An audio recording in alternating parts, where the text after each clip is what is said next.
welcome to the podcast, y'all. We have a professional MMA fighter in the house, and what is your name again? Michael Banks. Michael. Okay, cool. All right, and where we at right now?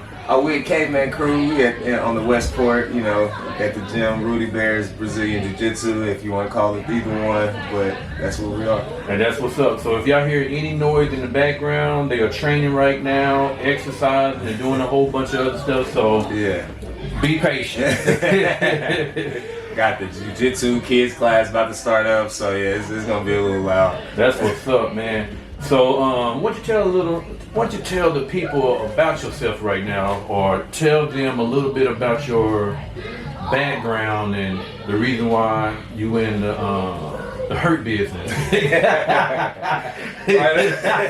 definitely is that too. Well, I'm born and raised in Kansas City. You know, I used to watch WWE, used to watch wrestling as a kid, like I guess everybody else. And I don't know, I just liked it from then. You know, I just like fighting. So me and my friends, we would fight each other, just playing around. But it was never anything serious or nothing like that. But I also never thought it was going to lead to anything. I just was just like, it's just something that we did at that point in time. But I started to just watch Anderson Silva highlights. That's where it all started. Watching Anderson Silva highlights. He's one of my favorites, man. Is it? Yeah, that boy's bad. Oh yeah, me too, for sure. How patient he always was in his fights at the beginning. He was so patient. And just his knowledge of obviously jiu-jitsu, but striking is just crazy. But either way, I would start watching those, and then I gradually just started watching UFC fights in totality, just like any fights I could watch. And then one day I just was like, I'm gonna go to the gym, and so we have two locations. We have the gym that we're at now, and then we have one in Raytown as well. Okay. But I went to the Raytown one, and when I walked in, just to see people talking about fighting, intelligently speaking about fighting, I was immediately hooked, and I was like, oh, this is what I want to do. I'm trying to fight. I want to do it, and that's what's up. I've been on since then. Cool. So how long you been doing it so far, at the professional level or whatnot? Professional, I've been doing it, I would say about 2 years. But altogether, I've been training for about 5 or 6. Man. So how's the healing process with all this stuff that goes on with your fights? It's really weird. In my case, I would say at least, I don't get too much damage in fights. The bulk of the injuries that I've had, that I had to recover from or anything, have come from training. Yeah. Getting ready for the big fight. Honestly. Or, just some random freak accident that happens in training. But I've had maybe your leg is a little swollen from kicking after a fight or just something like that. But nothing where I've had to take a substantial amount of time away from training or fighting. Cool. So what are some of your goals and your dreams when it comes to your professional fighting in MMA? So the dream is going to the UFC, getting the title at 155 pounds, holding on to that for a while, and then when I retire, I want to honestly just open up a gym, do literally what Rudy's doing, and just start the next generation and keep it going. He got a great thing going on down here. It's really crazy. We got everything we need here, literally. So can you tell me anything about what that blue jacket stands for? Is that a Pacific jacket for a Pacific position in MMA? Oh no, so in jiu-jitsu or anything, the gi color is just, it really doesn't matter. It's really to the belt. But, we do have our patch right there. Yeah. Yes sir. Rudy Bear's jiu-jitsu. But the belt is really the more important thing, I would say. I'm a blue belt right now. Okay, I was sure about to ask. Oh yeah. So you're a blue belt? Yeah, and actually the guy that I just fought this weekend was a black belt, and I tapped him out. It feels pretty cool. I ain't gonna lie. So did you want to talk about your fight that you just had? Yeah, absolutely. Okay, let me see. Would you be able to tell the people how they can see your fight too? Because maybe some of the people that's watching or whatnot doesn't know too much about you. Yeah. Let them know how they can look you up and watch some of your fights or some of your highlights or whatnot. Well, yeah, you can follow me on Instagram. I can kinda fight, KINDA. I can kinda fight. Also, just you can YouTube Michael Banks. You'll see any of the fights on there. the fight that I just had this weekend that we'll be talking about was for Empire Fighting Championship. So I would say give that about a week or two, and it should be on their YouTube page. So any of those platforms you'll be able to see. So cool, cool. So let's talk about the fight that you just had. I know I had got on Facebook because I follow y'all. Yeah. And I be trying to watch as many fights as I could. And I was watching your fight and everything. I was like, man, this dude, he's fighting. I'm like, oh, man, I hope he get him. I hope he get him. I hope he get him. I didn't even blink. I said, man, some reason I think he's gonna get back up. I think he's gonna get him. I thought you was gonna knock him out. Yeah, I did too. Because I heard your coach over there like, stand him up, stand him up. Yeah. And I was waiting for you. But can you talk about your fight? Yeah, and then real quick, what you just said. Man, Rudy does a really good job of letting you hear him. Like I was getting hyped on the other end. I watched the fight. I'm like, oh man. I'm telling you, bro, it's just as exciting like being in the fight, hearing that. Like, all right, bet I need to do this. Okay, cool. But it was one of my favorite fights up to date because coming off of a few losses, and I had to go into enemy territory, fighting a hometown boy. He is like I said, he's a black belt in jiu-jitsu, so I was, a little nervous about going to the ground, just like worrying about him being able to control or manipulate the positions better, because he has more of a wealth of knowledge than I would, or than I do. Just with having that black belt, you just know that he knows how to grapple. He knows positions. He knows different. It seemed like that's all he was trying to do. Yeah, take you to the ground. Like every time. Then I heard Rudy was like, I forgot what he said, but as soon as he said that, he took you down to the ground again. He was like, he ain't threw no punches this whole round. Like I was like, hey, you know what? And I was in the fight when he said that. I was like, you're right, because like when we came out in the second round, man, he didn't throw any punches standing up. He was really just trying to find a way to get it to the ground. And it's really crazy that I finished it on the ground. Really felt like you said, I thought it was gonna be a knockout, man. It was, but I don't know. I somehow got it on the ground. Oh yeah, I was watching that. I didn't quite see the choke out. I'm like, man, he choked him out. I'm like, that's awesome. See, and I can't wait till the official video comes out, because like seeing it from the corner and Rudy's trying to coach and record, which is really dope that he got the video still though. But when the actual video comes out, I want to see it. But it was a mounted guillotine, so I had him on top and got the guillotine in there. But that's one of the hardest submissions, ain't it? To submit somebody from the bottom and he's on top of you? No, I was on top of him. Oh, you was on top? Oh yeah, you did. Okay. He had me in the position at first, and then I was working on getting up, and like in the midst of me getting up, he like tried to shoot in again for another takedown. And I was like, dude, all right. And it was a sloppy shot. He was tired, and it was just desperation shot, and so he shot in, and I just seen it. I just seen it was just like fell into my lap, like, oh man, I need that. So what have you learned from any of the losses that you had leading up to your fight where you just had when you won? I would say really the main thing I would say I took away from it was to train correctly, being able to learn from, obviously, because we like to say you didn't lose, you learn. You either win or you learn. So I would say the biggest thing I took away from him was the ability to take away from him, honestly. Like to be able to look back at him and be like, okay, I seen that I need to work on that's where I learned I need to work on my grappling. I need to work on wrestling, really.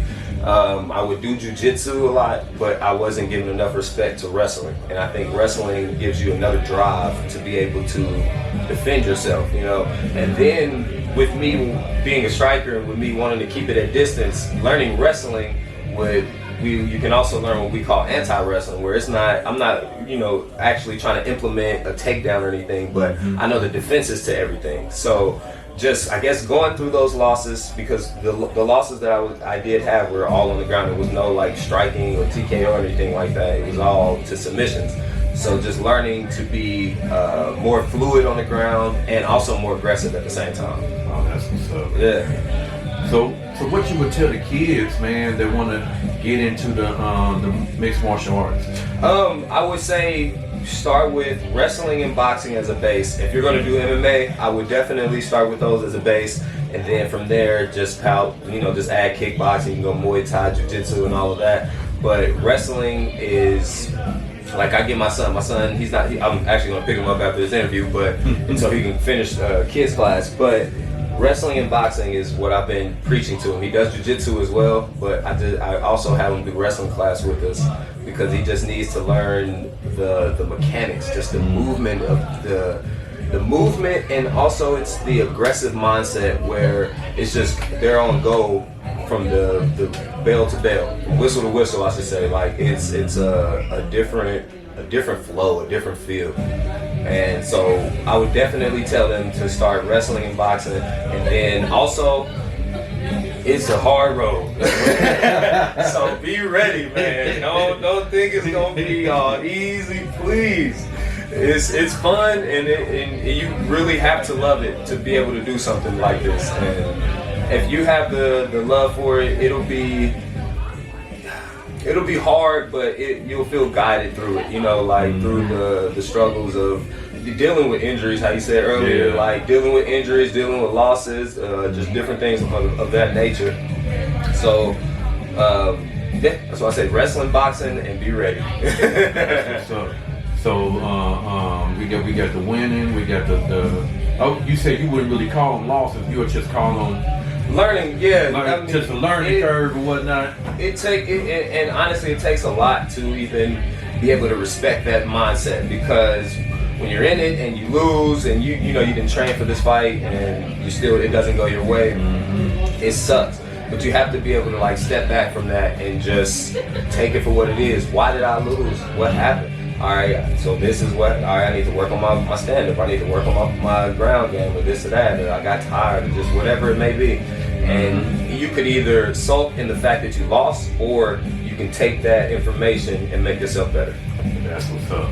So how far are you away from so this is MMA, so how far are you away from the UFC part? So with like I said, the losses that I had, I said I would think I need to get maybe another 4 or 5 wins to be on their radar. And then, especially if they're in devastating fashion, I should have got that knockout, man. But no. But either way, if I just need to, and then also more than the fights in themselves, just the progressions I need to make, because just in these last few months, I feel like I've made a crazy amount of progress. So to see that it's that much more potential that I have to be able to tap into, it's just mind blowing, but also it lets me know I still have a long way to go.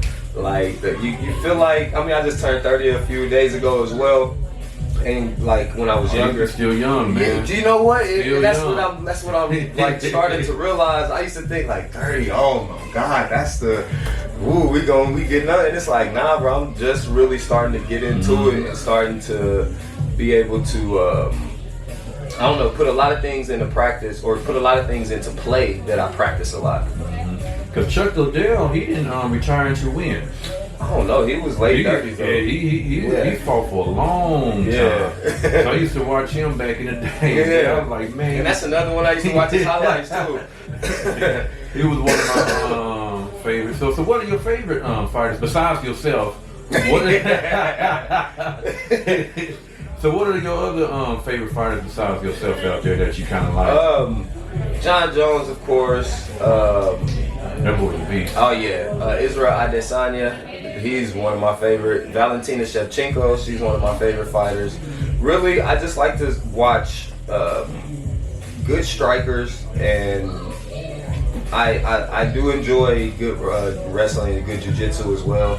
But I really enjoy it in the sense of, like I was saying earlier, about anti-wrestling and just being able to keep somebody off of you, or to be able to work a position to get back up. But I just enjoy the ability to implement striking in MMA, because there's so many facets to it, and there's so many ways to attack somebody other than striking. I mean, not so many, but there are other ways to attack somebody other than striking, and you take them down, or just different type of holds and grabs that you have to be aware of. And I love seeing people that have found a way to be able to implement their striking with that still being the case. That's what's up.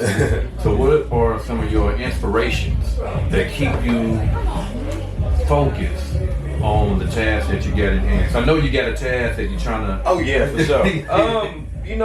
It's One, it's just the vision that I have in my head already. You know, the vision that I see and that I'm trying to put before myself.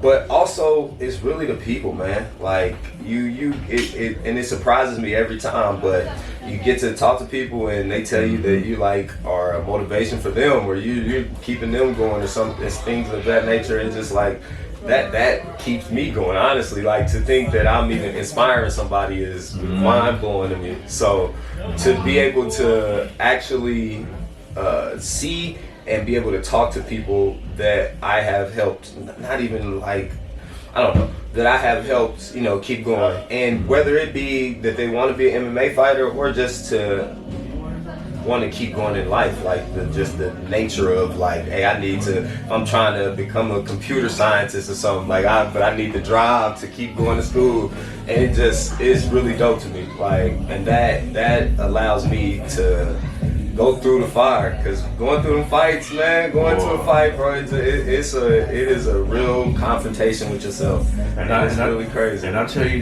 this, y'all brought inspiration to me when it comes to the fighting stuff. I don't fight or nothing like that, yeah, but I love watching the fights. Yeah, I love the UFC and the MMA, but I had stopped watching it for some years, and I was on Facebook, and I saw some of his videos, and then I met Will.